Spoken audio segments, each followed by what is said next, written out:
tada statyk įrašą. Taigi, sveiki visi. Šiandien sveikinuosi aš Birutė Kukolik ir kalbinu nuostabią moterį Juliją Carevą iš Madrido, kuri yra psichosomatikos specialistė. Taigi, sveika Julija. Ir Sveika Birutė. Labai malonu, kad pakvietei. labai malonu man, kad sutikai. Iš tikrųjų, mes su Julija labai įdomiai susipažinome. Taip, jeigu gerai prisimenu, tai buvo per Facebooką. Ir aš atsimenu, kai įdėjau tokį postą pasijuokti Facebook'e, kad aš važiuoju į savo kompanijos didžiausią konferenciją Madride ir neatėjo man basutės Madride. Taip, o Julija pasisiūlė man pagelbėti. Ir iš tikrųjų, kaip viskas išsirutuliojo mūsų pažintis, kad mes dirbame panašiose srityse, gal kiek skirtingose, bet vis dėlto tai yra apie mūsų kūną, apie mūsų sveikatą ir psichologiją. Taigi, miela Julija, tai noriu tavęs paklausti apie tave, tai iš kur tu esi, kaip tu atsiradai Madride ir kaip nusprendei studijuoti būtent tokias įdomią specialybę. Ačiū, Birutė. Visų pirma, norėčiau pasakyti, kad tu sakai, kad mūsų specialybės kaip ir sritys labai panašios. Man jos neatsiejamos viena nuo kitos, nes rūpinimasis savo kūnu, savo grožiu ir savo psichologinę sveikatą, tai yra man neatsiejami dalykai. Man atrodo, kad būti sveikai, gražiai ir laimingai, būtent reikia rūpintis savimi per šias tris sritis. Rūpinti savo išvaizdą, rūpinti savo sveikatą, ką mes valgome, kaip mes padedame savo kūnui būti sveikam ir rūpinti savo psichologinę savijautą taip pat, nes tai yra trys dalykai neatsiejami. Kūno negalima atskirti nuo mūsų smegenų. Tai vienas dalykas. Taip. Dabar aš norėčiau atsakyti tavo klausimus. Į Madridą aš šiaip iš Lietuvos, iš Jonavos, iš mažo miestelio.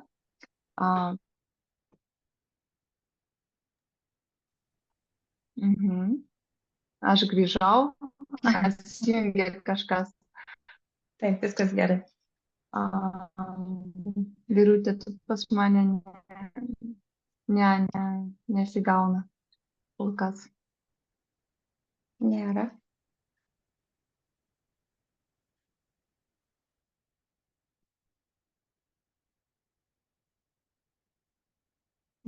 Nėra vis dar. Užstrigę. Va. Dabar jau neužstrigė. Dabar aš tave matau gerai, lyg ir viskas normaliai. Aha. Pas mane rodo, kad mes tryse. Pas mane irgi rodo, kad dvi Julės. O kodėl dvi Julijos? Kas čia vyksta? Va dabar kažkokia. Dabar viską. Mistika. Mistika, jo. Gerai, nesvarbu. Dabar įsirašo, ne? Gerai, tai aš net nežinau, ar man pradėti iš naujo, ar tęsti, ne? Gali tęsti, aš tiesiog iškirpsiu tą dalį, nesklandumus ir viskas. Gerai, aš iš Jonavos, iš Lietuvos, iš mažo miestelio Lietuvoje ir atvažiavau į Ispaniją. Čia buvo mažytis nuotykis su draugė. Tiesiog atvažiavom į Ispaniją ir aš čia pasilikau, o jinai grįžo į Lietuvą. Ir į psichosomatiką aš atėjau nebe kažkokios liūdnos istorijos, kaip ir dauguma žmonių iš tikrųjų, kurie prieina prie to, kad mūsų psichologinė savijauta veikia mūsų fizinė būklė, kaip mes jaučiamės, kokios lygos pas mus yra ar nėra. Ir mano toks, kas mane pastumėjo psichosomatikos link, buvo tai, kad pas mane antroji dukrytė gimė su labai žemų raumenų tonusu ir vėliau jai buvo diagnostikuotas autizmas ir aš ieškojau atsakymus, kodėl taip nutiko. Pas ją buvo labai daug problemų ir nėštumo metu buvo problemų ir po to, kai jinai gimė, buvo labai žiaurus toks dermatitas ir gydytojai man negalėjo duoti atsakymus į klausimus, kuriuos aš turėjau ir tiesiog tik sakė, kad nieko padaryti jie negali. Ir mano kelias turbūt prasidėjo nuo to. Aš pradėjau studijuoti, kodėl taip nutinka. Pradėjau ieškoti atsakymų, kodėl taip daug autizmo, kodėl vieni vaikai gimsta toje pačioje šeimoje visiškai sveiki, nes pas mane vyresnioji dukra visiškai sveika, be jokių problemų, o kiti vaikučiai gimsta su rimtom problemom. Ir taip aš atėjau į psichosomatiką, aš išėjau savo ieškojimuose, aš išėjau į vieną moterį, kurios dėka, pirmiausia, aš išsaugojau savo santykius su vyru, mes neįsiskyrėm, ir po to aš jau pamačiau, kaip mano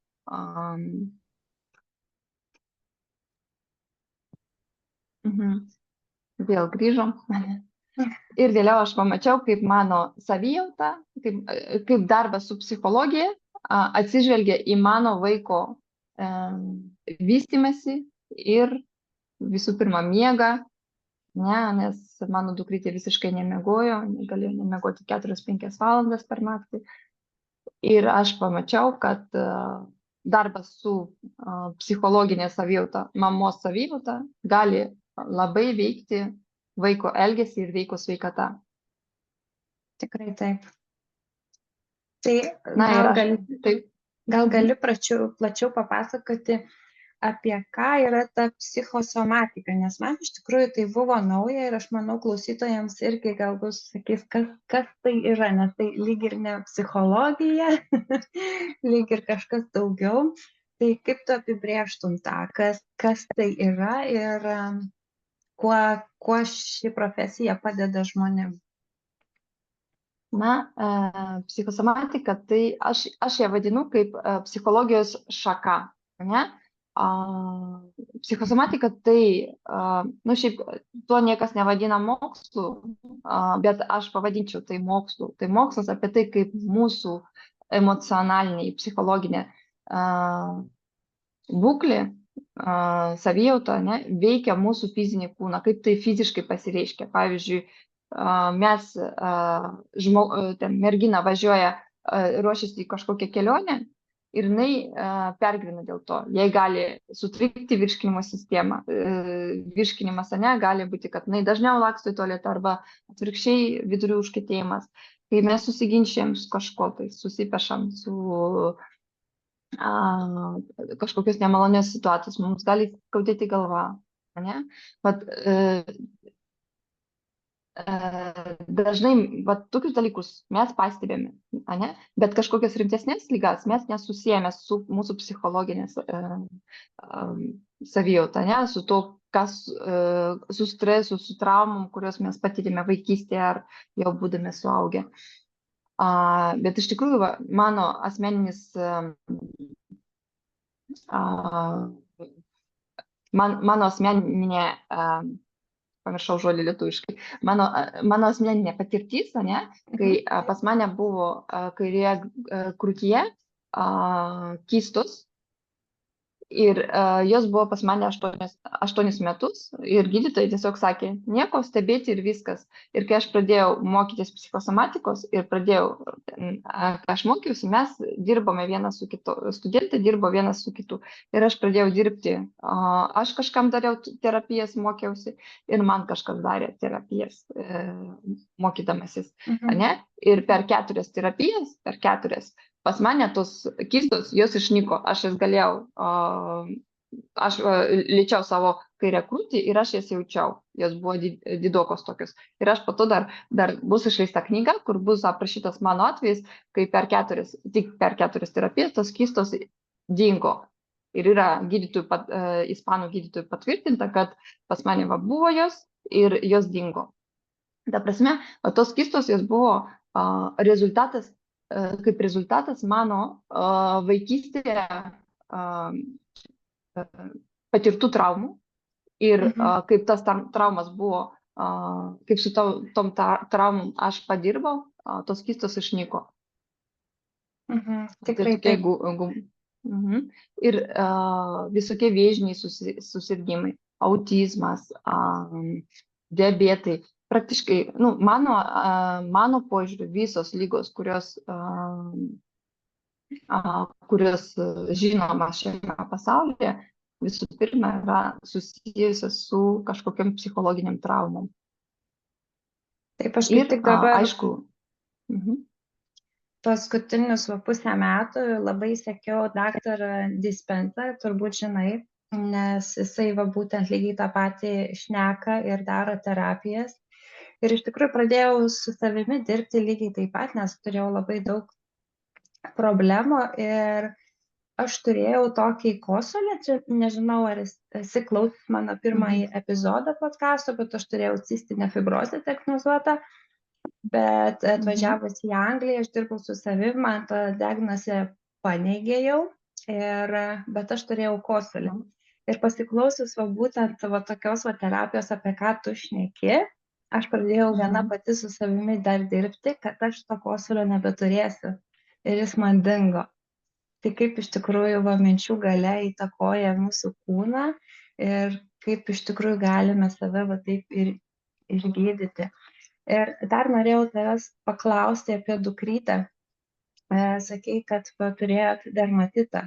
Taip, ir pas mane labai daug klienčių būna ir būtent su vaikučių egzemom, dermatitais čia yra turbūt pagrindinė gal tokia problema ir aš būtent padedu, konsultuoju žmonėms. Ir kaip tu iš savo patirties galėtum pasidalinti dėl to dermatito, ką tu būtent darai savo dukrytei, kad padėti? Aš pasidalinsiu, bet norėčiau pasakyti, kad naujame kanale, kurį aš atidariau, Instagrame, aš truputėlį plačiau kalbu apie dermatitą, tiesiog tai yra tokia tema, kurią per 5 minutės nepapasakosiu. Aš su dermatitu, su savo dukters dermatitu dirbau labai daug ir pradėjau aš dar iki psichosomatikos, dar pradėjau ir homeopatiją mėginau, ir dietas, ir visokius papildus.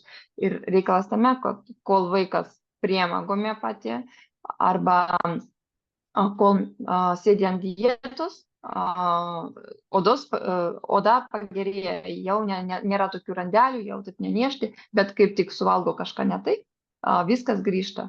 Ir man toks gyvenimas mano dukrai ir man, nes tai ganėtinai sudėtinga, mažą vaiką pastoviai žiūrėti, kad tai nesuvalgytų ten gabaliuko gliuteno arba pieno produktų.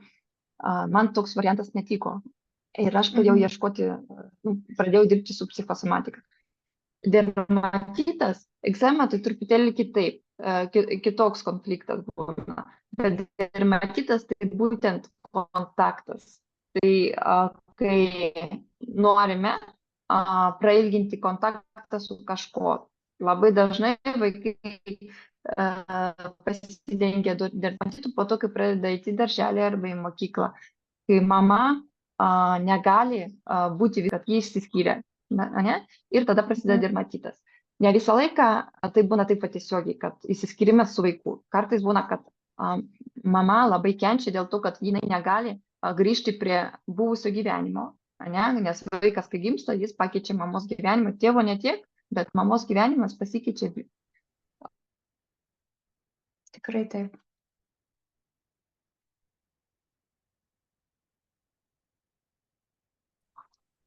Taip.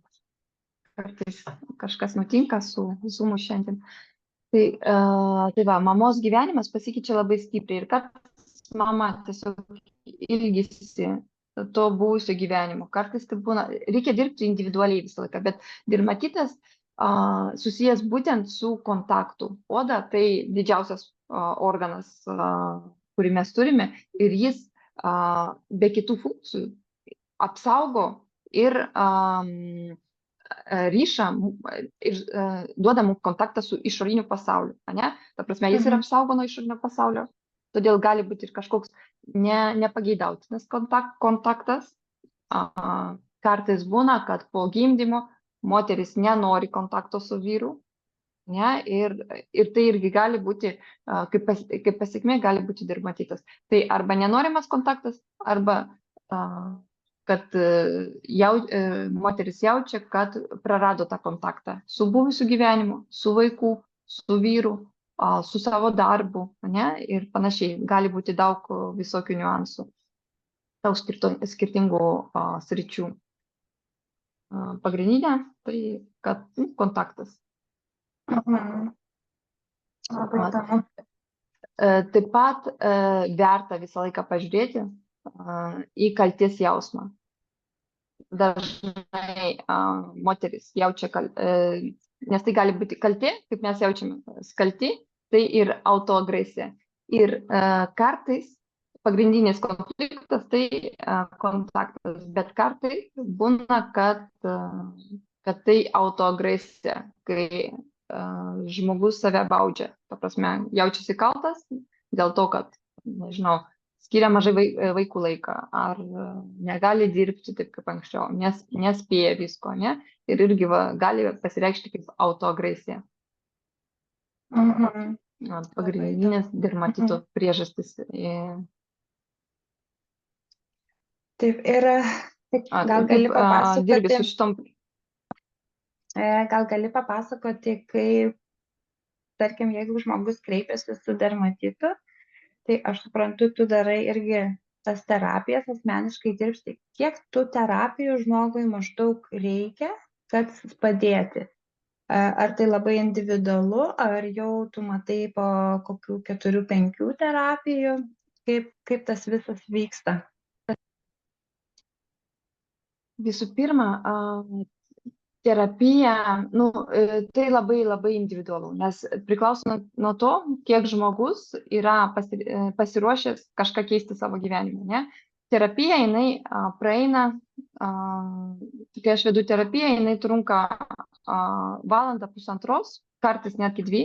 Aš tiksliai negaliu pasakyti, kiek truks terapija, nes tai irgi labai individualu. Ir ji praeina užmerktomis akimis, ne? Ir gilinimės labai į pasąmonę. Ir nuo greitumas priklauso, rezultato greitumas priklauso nuo to, kiek žmogus pasirengęs dirbti po terapijos, ne? Aš duodu namų darbus dažnai. Ir kiek jo psichika pasirengusi kažkokiems pasikeitimams. Nes vienam žmogui gali užtekti vienos terapijos, kitam žmogui gali ir 3 mėnesių darbo kartą per savaitę neužtekti. Labai individualu. Pavyzdžiui, mano asmeniniu atveju, kai aš pradėjau dirbti jau su psichosomatika, tai man užteko 4 dienų darbo pačiai su savimi. 4 dienų, ne 4 terapijų, bet 4 dienų. Ir aš pamačiau rezultatą ir oda pradėjo pas vaiką po truputėlį žaizdelės tos pradėjo nykti, naujų neatsirado. Ne? Pas kai kurias mano klientės dermatitas dingo labai greitai, pas kai kurias mes pradėjome dirbti ir dirbame iki šioliai. Priklauso labai nuo to, kiek pasirengė žmogus. Nes kai aš dažnai duodu namų darbus ir jeigu žmogus tos namų darbus daro, sąžiningai, tai rezultatas būna greičiau. Bet dažnai žmonės skaito, kad tai kaip ir netokia svarbi dalis ir tiesiog po to klausi, ar darai namų darbus, ar daryti, ką aš prašiau. Ir atsako, kad ne, pamiršau arba neturėjau laiko. Ir tada, aišku, tokiais atvejais viskas eina žymiai lėčiau. O kai kiek yra svarbi mityba, taip, nes kai aš žmonės konsultuoju, visą laiką sakau, kad tai turi būti balansas minčių, psichologinė būsena ir taipogi, kad kūnui suteikti geras sąlygas, taip, kad labai akcentuoju mitybą. O kaip tu, ar akcentuoji būtent visą, ką mes dedame į Tai burną? tu ką pas mes mane dedame? užstrigai vėl truputėlį. Mhm. Ar pakartoti man?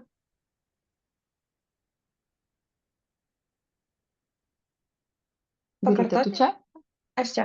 Aš manau, kad aš supratau tavo klausimą, kiek svarbi mityba, nes Mhm. tu visą laiką sakai savo klientams, kad labai svarbus balansas tarp mitybos ir tarp savo minčių. Ane? Taip. Aš teisingai supratau, viską Mhm. išgirdau, ne? Na, man asmeniškai, kadangi aš esu studijavusi mitybą mane domino nuo 16 metų, dabar man 42 beveik, ir nuo 16 metų aš visą laiką labai daug dėmesio skiriau mitybai, nes man buvo įdomus, kas naudinga, kas gerai valgyti, ką negerai valgyti, kas naudinga, kas nenaudinga. Aš labai Šiaip man ši tema labai įdomi ir iš psichologijos požiūrio mityba, kaip mes mintame, ką mes pasirenkame valgyti, yra taip pat pasako apie tai, kas vyksta mūsų galvoje, mūsų jausmuose. Ir kai žmogus pasirenka teisingai maitintis, renkasi sveiką maistą, tai reiškia, kad tas žmogus myli save. Ir mylėti save, rūpintis savimi, tai yra labai svarbu. Jeigu žmogus yra netgi pagal produktus, pavyzdžiui, jeigu žmogus pastoviai nori labai ir negali atsisakyti nuo pieno produktų, jam reiktų pažiūrėti į kontaktą su mama, kur jam pritrūko mamos vaikystėje arba kur jam trūksta mamos dabar, ane? Jeigu žmogus pastoviai nori valgyti tik tais visokius čipsus, hamburgerius, maistą tipo McDonald'o, tai jis save baudžia už kažką, kur ten kaltės jausmas. Ir va taip, pagal tai, ką mes valgome, aš galiu, aš netgi taip dariau, žmonėms pasakyti, ko jiems trūksta gyvenimo. Kažkam trūksta harmonijos, kažkam trūksta meilės, kažkas ieško energijos, ane? Ir pavyzdžiui, žmonės, kurie pastoviai renkasi valgyti visokios žolelės, vaisius ir panašiai, sveiką maistą, jie ieško energijos savo gyvenime, jiems reikia energijos, jie energingi žmonės, jie pastoviai kažką, pavyzdžiui, kaip tu, ane, tu pastoviai kažkokius ten sporto užsiminėjai, kažkokie bizniai, ten kažkokie reikalai, ane, ir tau reikia tos energijos. Ir tau duoda tas maistas tą energiją. Ir, tu pasąmoningai ieškai būtent to ir tu tai gauni iš savo produktų, kuriuos naudoji. Tikrai taip. Taip, labai taip. Ir kada aš sakiau apie namų darbus, tai būtent aš ir duodu, kaip per namų darbus aš dirbu terapijos metu per psichologinę savijautą su žmogumi, bet po to aš jam duodu namų darbus būtent pakeisti savo mitybą, pasirūpinti, atkreipti dėmesio, ką tu valgai. Ir nes tu keisdama savo mitybą, tu parodai savo kūnui, tu padedi jam atsistatyti. Ne? Padedi per kūną, nes kompleksinis priėjimas prie sveikatos tai yra pats efektyviausias. Ir niekada nebus gero rezultato, jeigu tu atėjai į terapiją, o po to prisivalgai hamburgerių. Nes tu trukdai savo kūnui atsigauti. Ta pati terapija, jinai reikalauja kažkokio po to kažko tais, kas tau padėtų atsigauti, nes tai yra viena terapija, tai kaip 2 valandos sporto salėje, po to žmogus išeina pavargęs, jam reikia poilsio ir jam reikia kažko, kas padėtų jam atsigauti. Todėl mano atžvilgiu mityba yra labai svarbi. Mityba, sportas, rūpinimas savimi, savo kūnu. Taip, tikrai, aš galiu tik tai pritarti. Ir labai ačiū už tokį pasidalinimą ir mes tikrai pratęsime dar kituose epizoduose. Dabar gal galėtum pasidalinti tiesiog su klausytojais mūsų, kaip tave surasti, per kokius kanalus, kaip tu vadiniesi social media, ar tau e-mailų parašyti, tiesiog pasidalink kontaktais, kad žmonės tave galėtų surasti. Taip, Birutė, ir tu irgi pasidalink, nes aš manau, kad mano žmonėms, kurie mano klientams bus labai irgi įdomu sužinoti apie tavo produktus, nes tai labai svarbi ir dauguma iš mūsų nori ir gražiai atrodyti, ir energijos tas pačias ieško. Pas mane yra naujas kanalas, kurį aš Instagrame vedu, bet jis visiškai naujas, dar ten aš jį tik pradėjau vesti lietuvių kalbą. Šiaip aš visą laiką dirbau rusų kalbą, rusų ir ispanų kalbomis aš dirbau, o dabar aš nusprendžiau, kad man įdomu būtų ir lietuviškai padirbti ir pasidalinti savo žiniomis su lietuviais. Ne?